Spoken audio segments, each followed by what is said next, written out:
ng sikat ng araw.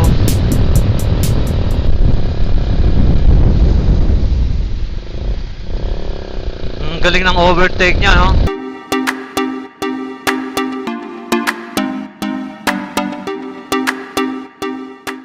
Ito yung sikat na lomi ng Pabiola na dinadayo.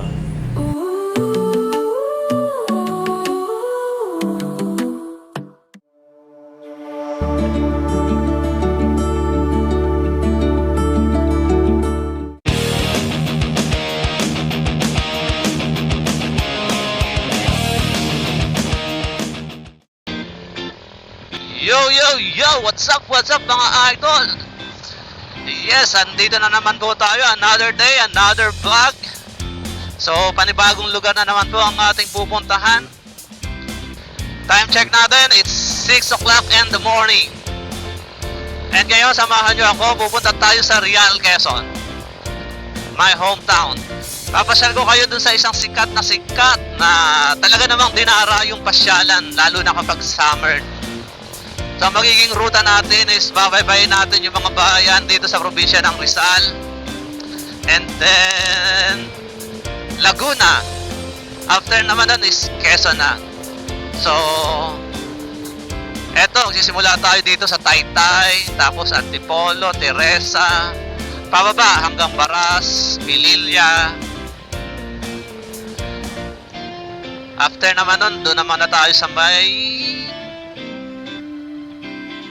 teka lang. After ng Rizal, pasok naman tayo sa may Laguna. Madadaanan natin yung mga yan. I don't ever slow up, no I don't take shit. I got no love for the fakeness. If you wanna play tough and wanna hate this, I'll always show up. I don't ever slow up, no I don't take shit. I got no love for the fakeness. If you wanna play tough and wanna hate this, I'll always show up and make a statement. I don't ever slow up, no I don't take shit. I got no love for the fakeness. If you wanna play tough and wanna hate this, I'll always show up and make a statement. Everything I do so instinctive and so passionate. Every word I move so descriptive like an adjective. I got a vendetta against people who patented being negative when you should be getting after it. I got facts over tracks, this and that. Spitting slow, spitting fast. I could roast, I could gas. Think I'm okay at last, but I don't know if that can erase all the past. And the pettiness, a reflection of the emptiness. Hilarious, you think you're worth my time, you're delirious. Mysterious, because you hide behind a fake exterior. Inferior, you know I'll always be a bit superior. Get off of me, this ain't no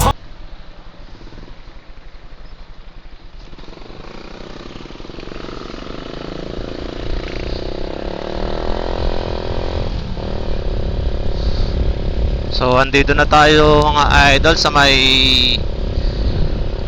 Changi capital ng Taytay, Ethiopia. Ito yung mga dinadayong Changian dito sa Taytay. Lalo na ngayong December, naku, ang dami na naman tao dito. Tapos magkakaroon na naman sila dyan ng mga midnight bazaar. Sa mga hindi po nakakalam, ang Real Quezon po, it's a coastal town po. Nasa tabing dagat siya at nakaharap po siya sa Pacific Ocean. Kilala po ito sa mga pasyalan. Isa na doon yung pupuntahan natin mga idol, yung Balagbag Falls. Meron din yan sa Tanawan, yung river rafting. Marami pong dinadayo dun sa amin. Andun din yung Baluti Island. Mga resort po, ang dami pong resort doon. So kapag ka summer, mga long weekend, pwede ho kayong pumunta doon. Lalo na ngayon, may paparating na naman na long weekend. So 3 hours from Manila, andun na ho kayo. So hindi siya ganun ka-hassle.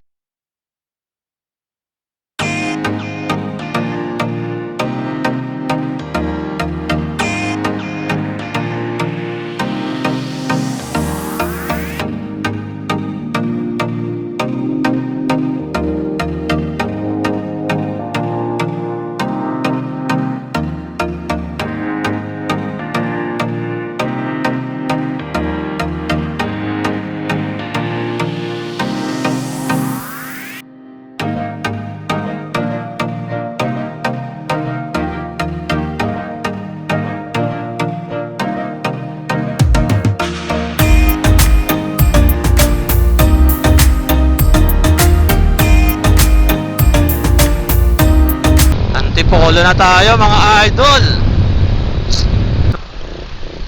Maswerte tayo ngayong araw dahil binigyan tayo ng magandang panahon. Sana magtuloy-tuloy to. Huwag sana tayo bagsakan ng ulan sa dadaanan natin.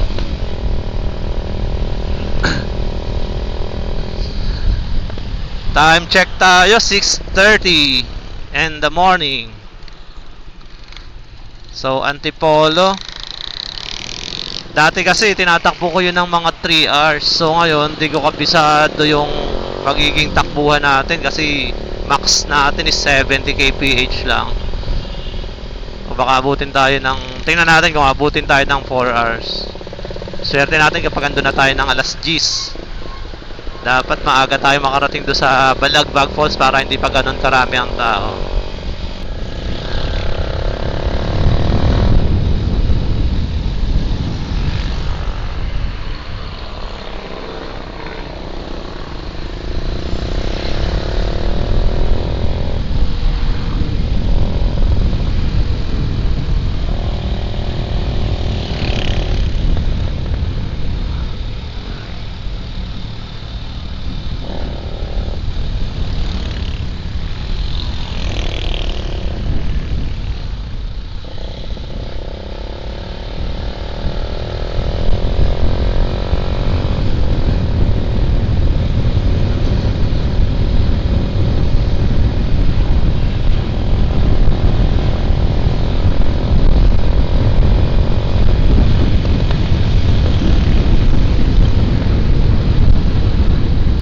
Mga idol, andito na tayo sa Morong Rizal.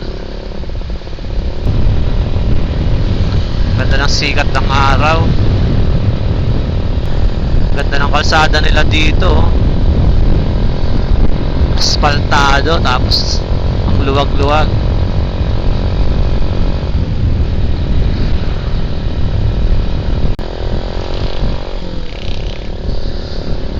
Mga idol, Tanay Rizal na tayo.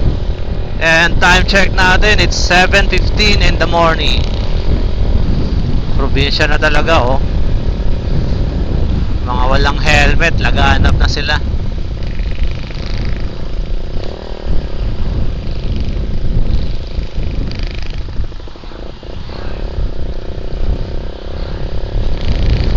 Kung nga pala siguro nagtataka kayo dahil bakit hanggang 70 lang yung max na takbo ko, 70 kph lang. Nagpaano kasi tayo mga idol nung nakaraan, nagpa PMS tayo and may mga pyesa tayo na pinalitan. Nagpalit tayo ng piston ring, nagpalit na rin tayo ng clutch lining, mga gasket. Tapos nagpa-salpak tayo ng racing ECU. After 500 kilometers, kailangan ko daw ibalik sa kanila para itono nila yung valve clearance and at the same time i-match nila dun sa ECU na isinalpak natin. So yun, abangan natin yun, kaya lalabasan nung upgrade natin. Hindi naman siya totally upgrade kasi wala naman tayong binago sa makina, stock pa rin siya. Yun lang, nagsalpak lang tayo ng ECU. Yun, ito na tayo sa Pililla. Ayun yung Red Horse, oh. Nako, gapang to mga to sa ahon.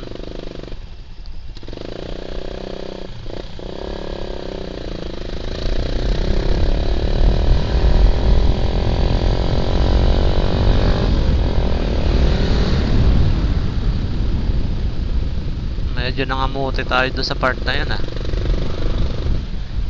Di pala medyo. Nangamuti talaga tayo doon. So, wag niyo pong gagayahin yung mga idol, ha. No overtaking on double solid yellow lane. Ikaso naman. May truck sa unahan na gumagapang.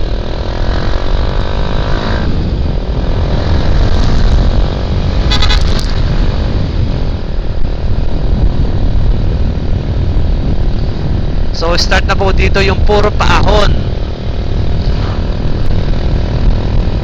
So ahon muna tayo. na medyo may twist ng konti. Mga ka-sniper brothers natin yan. Dito ang daming mga bagong tayong establishment po dito mga idol. Maraming mga kainan na may mga overlooking. Masarap dyan yung mga lomi nila. Madadaanan natin yung paagahan. Isa siyang mahabang diretso. And dito naman may madadaanan tayo dito mga idol na balite. Eto, shit, tumatayo yung aking balahibo. Ayan. Sabi ng mga nakakakwentuhan kong mga jeepney driver or kahit yung mga lokal dito, kapag ka nagpapahinga ako minsan doon sa may unahan, sa may view deck, meron daw dito mga nakaka-experience ng kakaiba. Yung mga jeepney driver na pinapara ng mga white lady, tapos sasakay nila. Una, hindi nila alam na ano yun. Kakaibang nila lang. Basta paparayan sila, sasakay nila, akala nila normal na tao. Tapos pagtingin nila sa ano, salamin, wala na yung sumakay sa kanila. Ang kwento nila dyan, meron daw niyang pamilya ata. Parang pamilya na nadisgrasya dyan sa part na yun. Ewan ko lang kung totoo.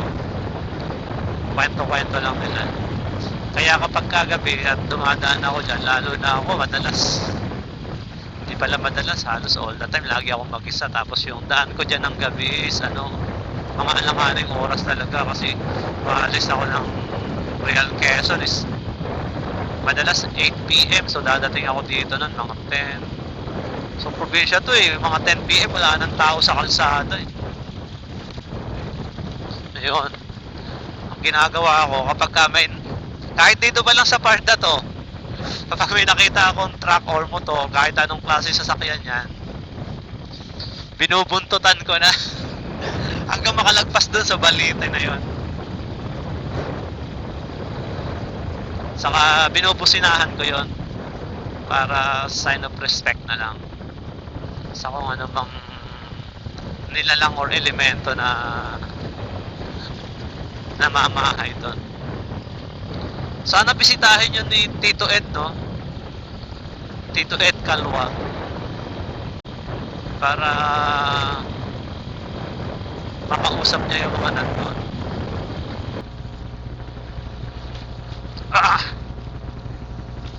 Hirap ng daan talaga dito.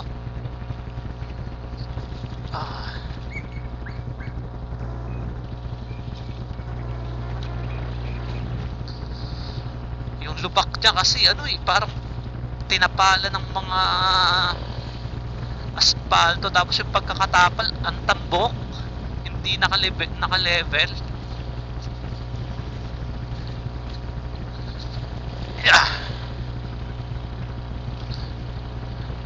Speaking ng lubak mga idol, katatapos lang ng ilang araw na pag-ulan, so extra ingat lang tayo. I'm sure may mga lubak dyan na bigla na lang lilitaw, or yung mga dating lubak na tinapalan nila ng asfalto sa tindi ng tubig na dumaloy dahil sa ilang araw na pag-ulan, nawawash out sila. So ang nangyayari, yung tinapalan nilang lubak nagiging lubak na naman.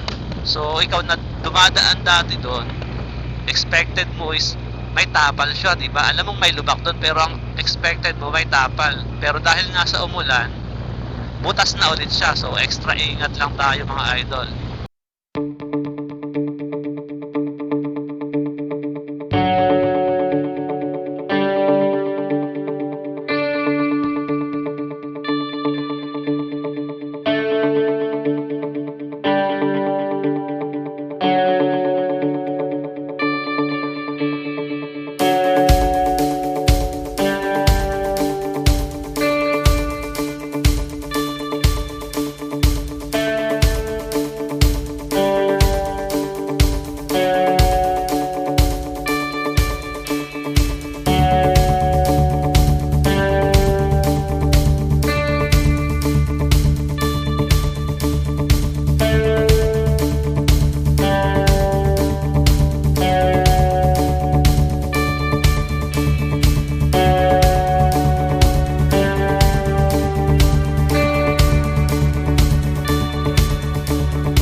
few moments later. Sa Pogo muna tayo dito sa Paviola.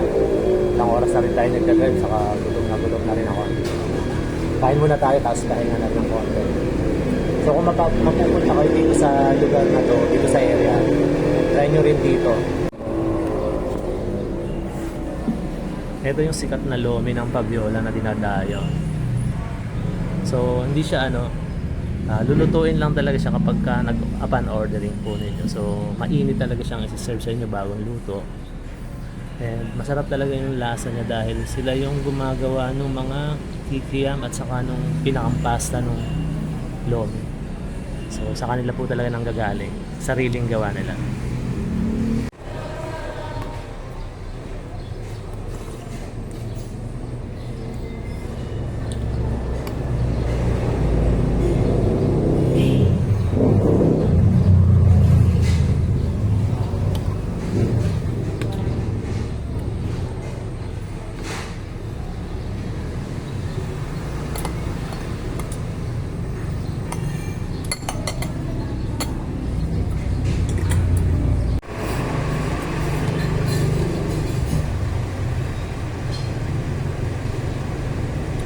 So ayun, sold na naman tayo mga idol. Pack up na rin tayo para maaga tayo makarating sa Balagbag Falls. So let's go.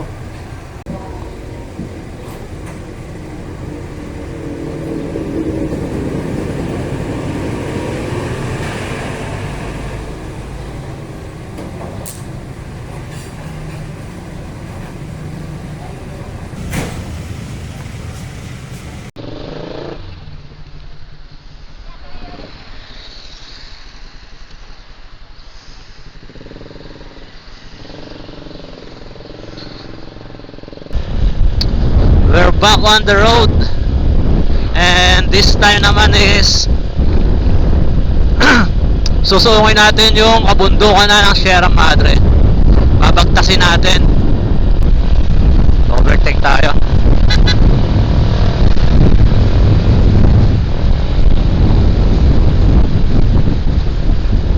So from here siguro sa ngayon nakukuha natin ito ng mga isang oras. Naninibago talaga ako dito sa motor na to. Matagtag.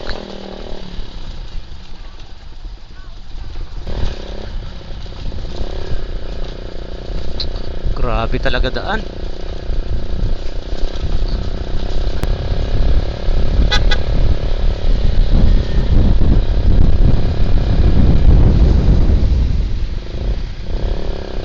Galing ng overtake niya, no? Walang signal. Bigla na lang kumabig.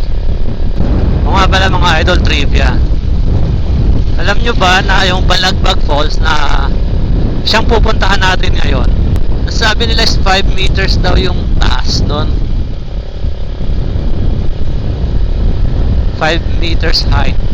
Tapos yung nasa second level niya, mas mataas yun. Pero doon sa baba, yung tubig niya is parang hanggang tuhod lang. Pwede ka maglakad-lakad doon. Pero yung formation, mas maganda yung nasa taas.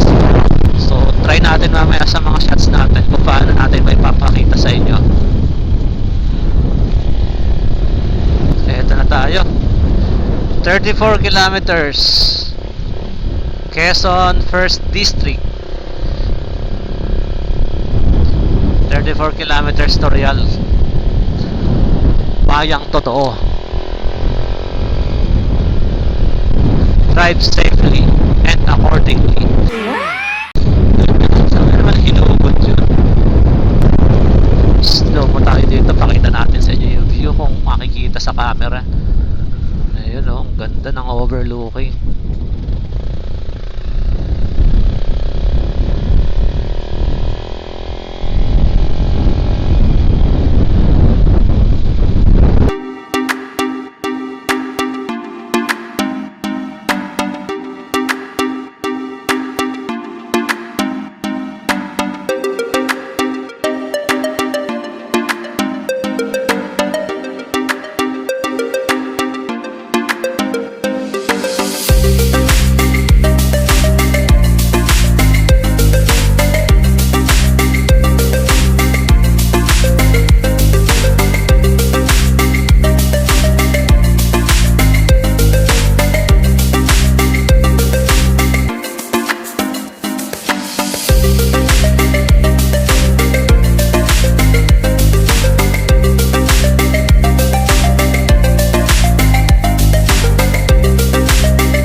dyan. So bago tayo dumating sa bridge ng Tigno, andyan sa unahan is kakanan na tayo dito.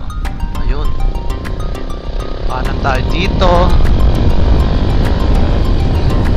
Papuntang Barangay Malapad. Time check 9:30. Maabot naman tayo. Sabi ko na mga isang oras wala na sa traffic.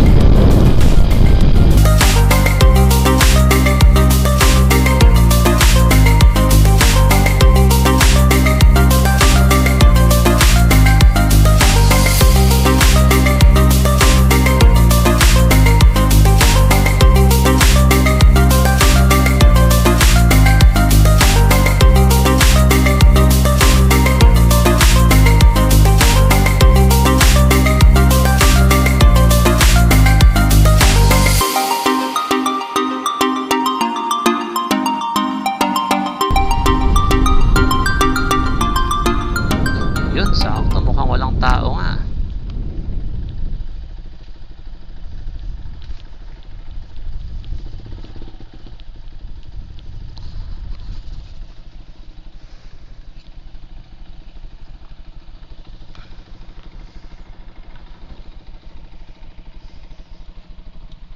Good morning po.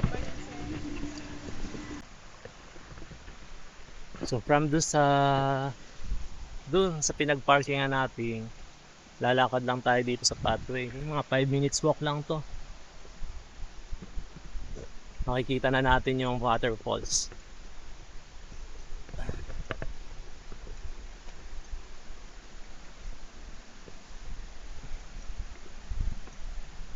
Ito na yung mga cottage nila.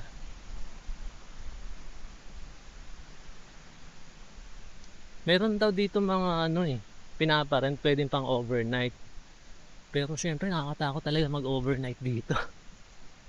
Imagine mo kapag kagabi, walang ka-ilaw-ilaw dito. Pero kung marami kayo, okay lang yun. Masaya naman siguro. Mag-bonfire na lang kayo dyan, basta may gilid. Ito yung cottage na 500.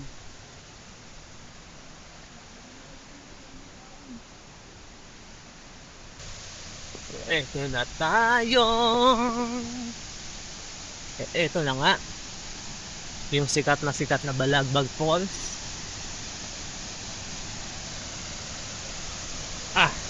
Try natin lumapit. Tingnan mo naman yan, no?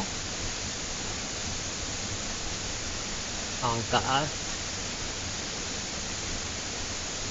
Kasi pag binabagsakan ng tubig, malalim doon. Kapag tatalong pa, sumula din sa taas na yun. Straight naman siya. Kasi nung natry kong pumalon doon, hindi naman sumayad yung pa ako sa buhangin. So, ibig sabihin malalim talaga. Kaya niya yung impact. Ayan o. Hindi na ng tubig o. Sarap maligo.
Napakaswerte natin dahil sa mga biyaya ng kaligtasan na pinagkaloob sa atin. Kaya naman sana ipangalagaan natin at mas pagyamanin pa. Hindi lang para sa atin, kundi para na rin sa mga susunod pang henerasyon. Hanggang dito na lamang po at hanggang sa muli. This is Lone Rider Manila signing off. Peace out. I get a feeling you're lost in a dream.